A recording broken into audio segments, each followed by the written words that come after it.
Le digo buenas tardes al presidente de la Asociación de Profesionales en Gestión de Riesgos, Christopher Velasco. Christopher, buenas tardes, bienvenido a los micrófonos de la Radio Pública del Distrito Metropolitano de Quito. Daniel, qué gusto a todos los que nos miran, nos escuchan. Placer además estar en un medio público. Para mí siempre es una cosa importante el poder dar una información que sea pertinente, que nos permita reflexionar, que nos permita ser corresponsables sobre algo que creo que se está haciendo muy común, y es que nos sensibilicemos mucho sobre la tragedia, pero que hagamos poco para evitar que las tragedias sucedan. Y creo que ese es un llamado muy importante, porque cada vez siento que tenemos como un poco más de preocupación y hasta cierto punto frustración, digamos, desde quienes hacemos la asociación y quienes estamos también vinculados a buscar que dejemos de pensar en atención a emergencias y pasemos a vincular ese tema del desarrollo, de la sostenibilidad. De la prevención. Y esa prevención, digamos. Ahora con la lógica de Venezuela es un golpe súper fuerte, digamos, para una población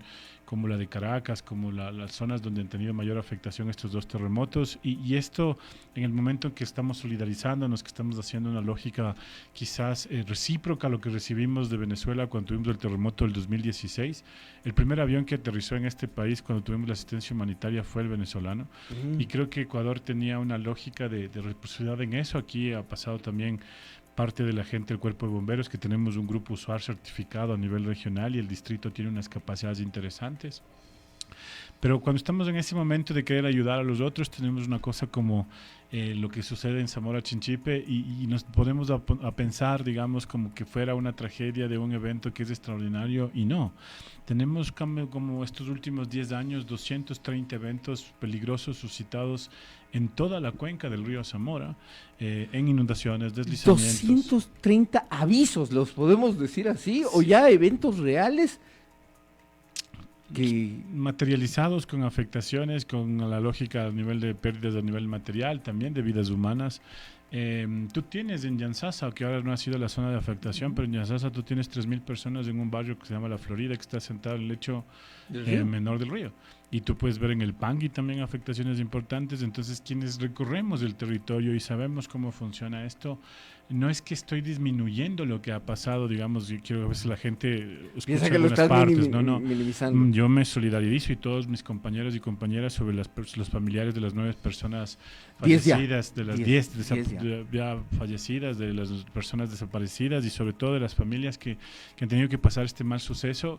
Pero también es un llamado a pensar cómo hacemos y no nos quedamos solo en la crítica y pasamos también a hacer unas acciones corresponsables, porque si no entendemos que para tener una lógica de garantía de los derechos necesitamos tener institucionalidad, necesitamos tener Estado que responda a esas necesidades en tiempos de crisis y en tiempos de normalidad también, la lógica se vuelve mucho más compleja, ¿no? A ver, para entender Zamora uno se hace algunas preguntas primero, ¿no? Lo que ha pasado entre la noche del viernes y la madrugada del sábado en Zamora, primero es una tragedia, esto no hay que buscarle eufemismo, es una tragedia.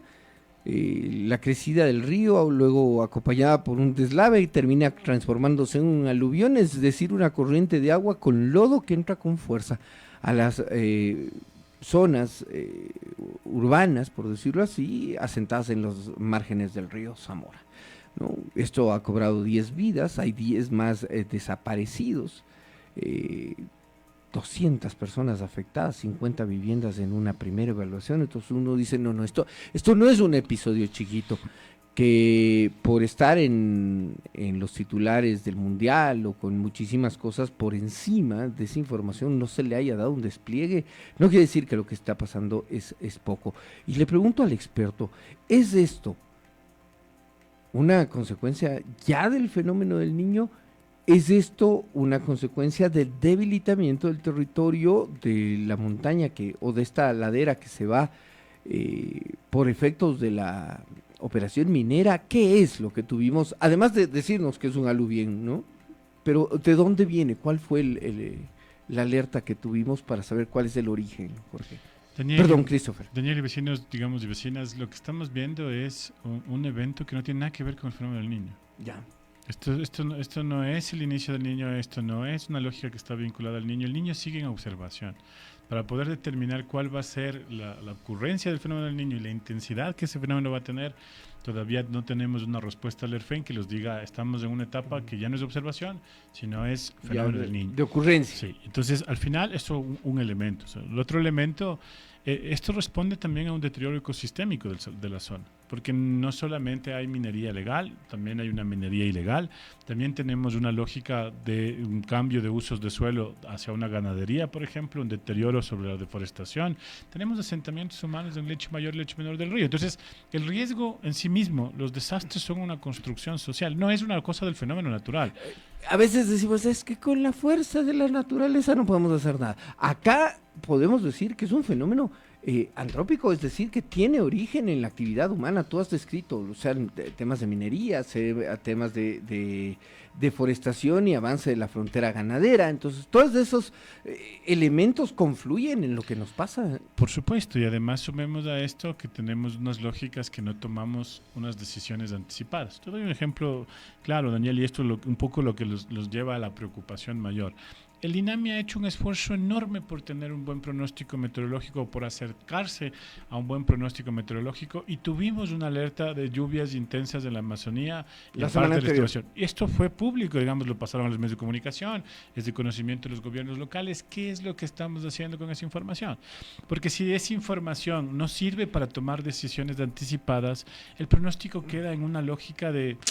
no, a lo mejor se equivocan, digamos, a lo mejor no va a acertar, entonces no va a pasar nada. No, si te está dando una alerta, ¿qué actuaciones teníamos? Y creo que es importante, yo me quedo asombrado cuando escuchaba las últimas declaraciones de la gobernadora 3 días antes del evento, que mencionaba que en un lugar donde se produjo el aluvión, ella ya vio que había una lógica de flujo de lodo importante y que se veía como una cascada que no se había visto antes. Entonces ya estabas identificando que había un peligro. Tenías ahí la tragedia ahí, o sea, avisándote. Al final, ¿cómo nos articulamos desde el gobierno provincial? ¿Cómo se articulan los niveles municipales?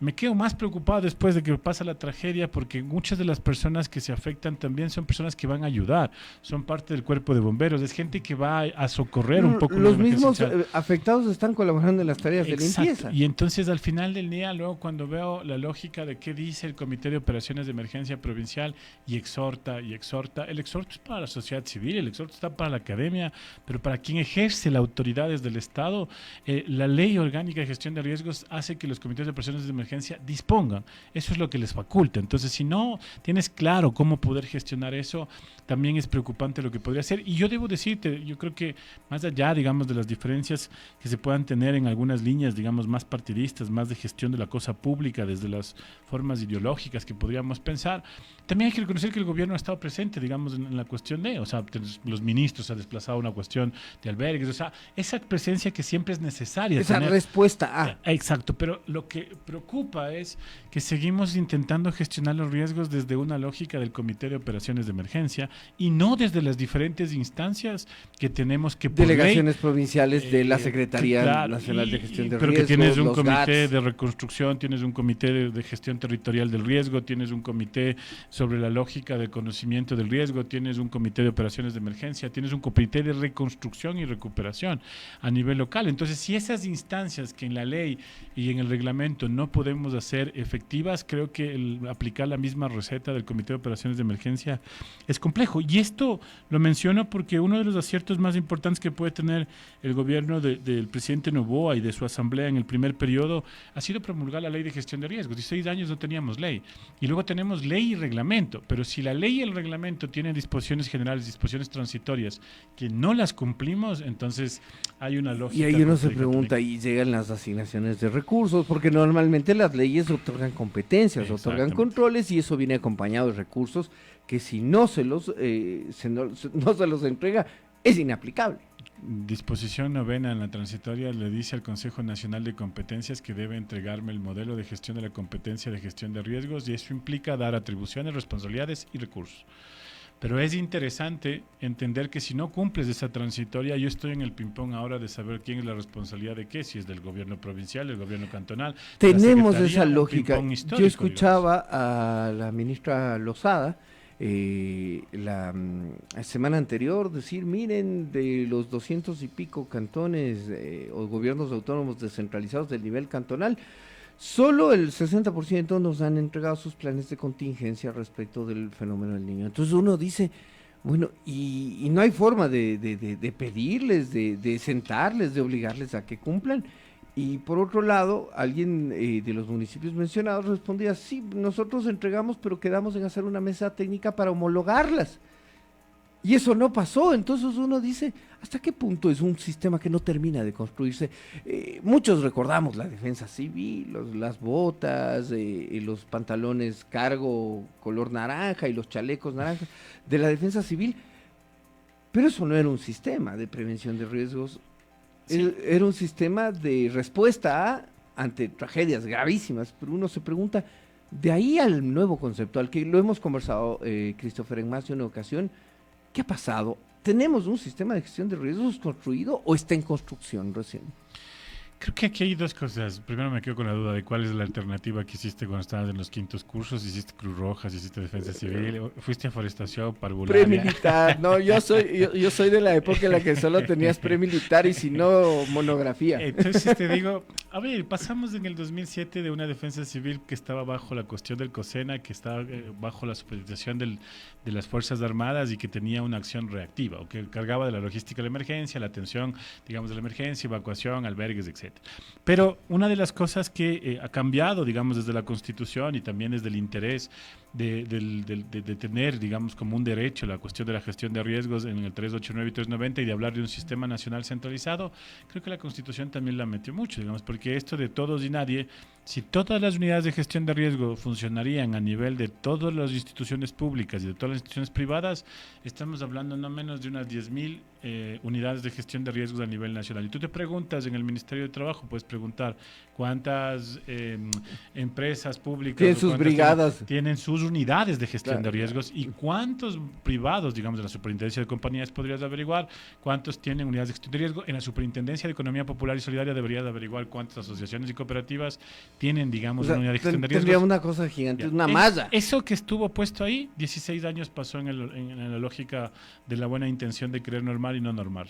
Porque también, ojo, una cosa, y esto es una autocrítica que es necesaria ponerla, la lógica de pensar el riesgo desde la atención a las emergencias, eso es lo histórico y lo que hemos venido haciendo desde los documentos, desde la lógica del diseño internacional del desastre. El voluntario está para ir a limpiar lodo, rescatar cuerpos, cuando en realidad lo que tendría que estar es antes, y trabajando en la prevención. Claro, y esto como una anécdota, antes de que el alcalde de Quito sea alcalde y era asambleísta, nosotros nos presentamos al pleno de la asamblea para presentar la lógica de ya dar la segunda votación para tener la ley de gestión de riesgos. Pavel se acercó y me dijo, vamos a trabajar en la lógica de poder hacer en el Distrito Metropolitano de Quito cambios sustantivos, en la lógica de vincular el cambio climático y la gestión de riesgos.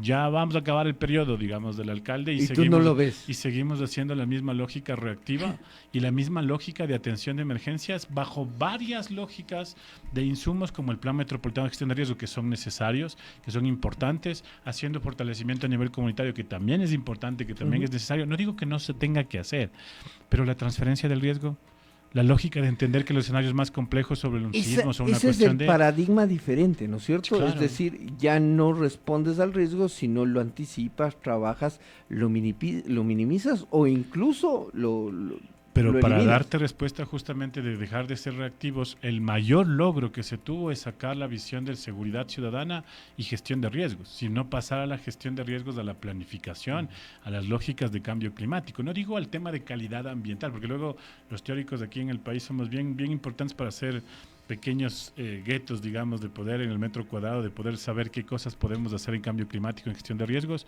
pero tienes una posibilidad real de tener una ordenanza verde y azul que lo puedes implementar como medidas de reducción de riesgos. Tienes un sistema de alerta de multiamenazas que podrías tener en el Distrito Metropolitano de Quito que todavía no lo tienes, aún teniendo un FONAC, aún teniendo una empresa de agua potable, aún teniendo una lógica de calidad de aire, etcétera, que tiene la Secretaría de Ambiente, aún teniendo una empresa de seguridad que te podría dar los recursos desde acuerdo a la tasa para poder trabajar, y seguimos trabajando en la lógica operativa desde la visión de la seguridad. Y entonces, si no hay ese cambio, hoy me están discutiendo para segundo debate la lógica de la ordenanza metropolitana de gestión de riesgos. ¿Sabes cuántas veces nos han invitado para poder dar unos reportes sobre la cuestión? ¿Y no se puede pedir? Yo digo, te digo con toda la voluntad, podemos hacerlo, digamos, puedo saber que la concejal Grunauer preside la cuestión de seguridad, pero ¿no te parece que es importante sentarnos a pensar algunas cosas? Le hemos planteado ¿Y la al mesa de municipio. trabajo, por ejemplo, con Carolina Andrade? La primera vez que nos sentamos con Carolina, cuando recién se posesionó, quedamos en hacer un montón de cosas, desde convenios y transformación en un montón de temas. Luego las próximas reuniones que hemos intentado tener han sido por cuestiones muy puntuales y por coincidencias, pero no por falta de voluntad, creo que de uno u otro lado. No estoy diciendo eso. Lo que estoy diciendo es que a lo mejor a veces cuando ya estás en la gestión de la lógica institucional es mejor aprovechar y trabajar sobre la emergencia y las cosas que pueden darte números y cuestiones. Pero yo te pregunto una cosa, Odiel. ¿Tú tienes la mochila de emergencia? Yo la tengo, te soy honesto, cada 6 meses nomás cambio el atún. O sea, saco el atún. Tú conoces el punto de encuentro y la ruta de evacuación. Tú sabes cuáles son los peligros que están acerca de tu casa, tu condominio, de tu cuestión.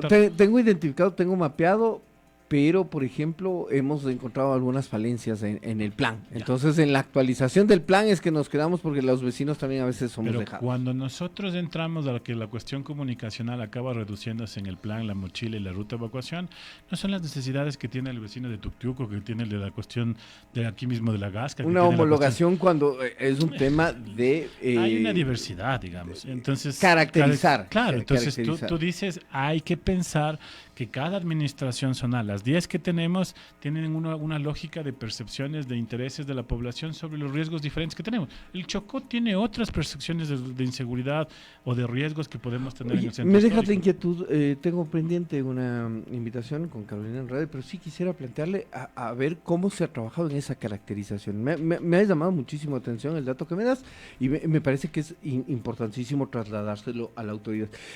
Christopher, para el fenómeno del niño, por ejemplo, esa caracterización también va subiendo de nivel, ¿no? Entonces tenemos en el litoral tenemos lluvias, inundaciones, en las estribaciones de la cordillera tenemos movimientos de masa, en la parte ya alta de la cordillera, o digamos así, en los Andes como tal, tenemos las alertas de incendios forestales, en la Amazonía también son fuertes lluvias. Te pregunto, y vuelvo a trasladar, el sistema de gestión de riesgos, como lo tenemos ahora, podemos decir, ¿estamos listos? El sistema nacional descentralizado y subsidiario que te marca la Constitución, a nivel del Distrito Metropolitano de Quito tenemos capacidades, que no son necesariamente el rector de la política, que son capacidades que tenemos en el cuerpo de bomberos, tenemos un sistema de monitoreo para incendios forestales. Felicito la estrategia del manejo integral del fuego que tiene Quito, que no la tiene en ningún otro municipio y que además en la ausencia de una ley de gestión integral del fuego. Eso sí, chévere, pero ¿qué más? Pero tienes, digamos, una lógica, por ejemplo, sobre la cuestión de un plan integral de gestión de riesgo metropolitano que está al 2030, que vale 817 millones, valorados por el mismo equipo, digamos, de la dirección metropolitana.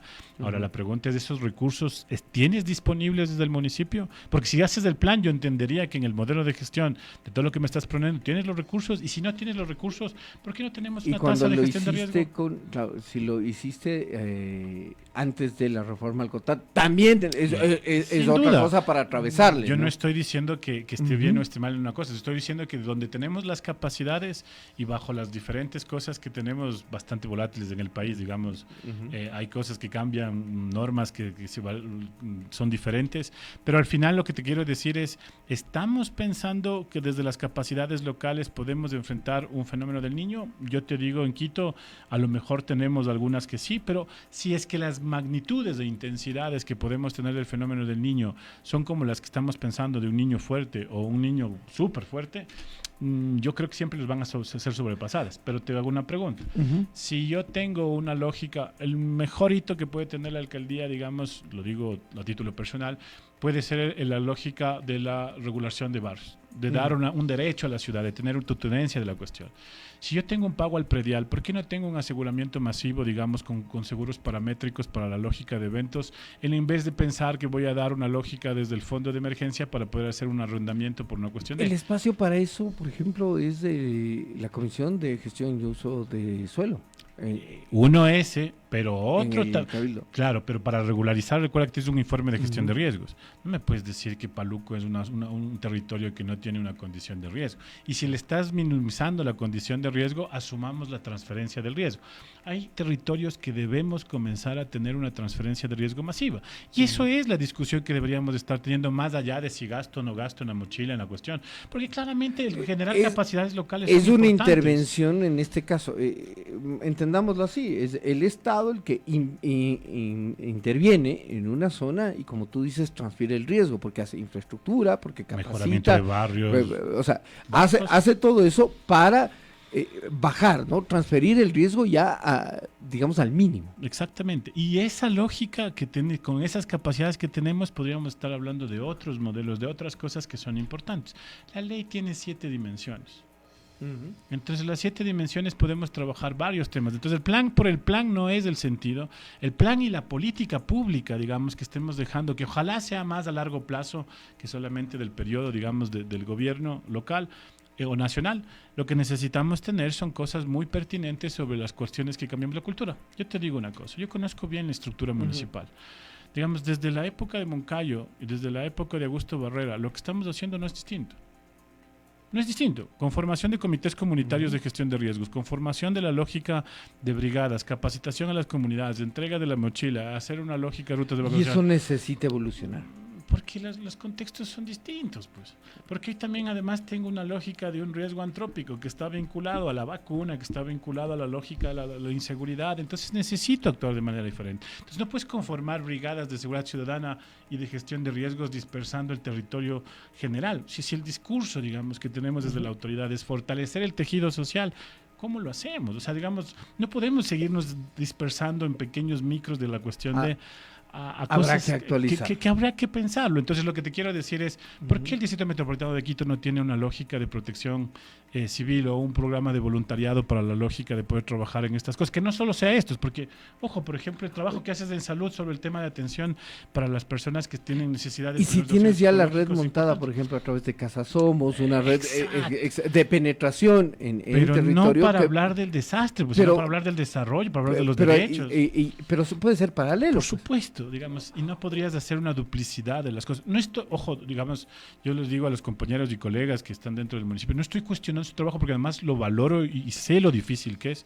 Lo que estoy diciendo es que a lo mejor es momento de pensar en conjunto un paso más adelante, porque si seguimos haciendo lo mismo que venimos haciendo desde el 2000 o que venimos haciendo, digamos, desde hace 10, 15 años, no vamos a tener buenos resultados. Oye, Christopher, me quedo con algunos apuntes de este diálogo que me parecen interesantísimos para seguir desarrollando.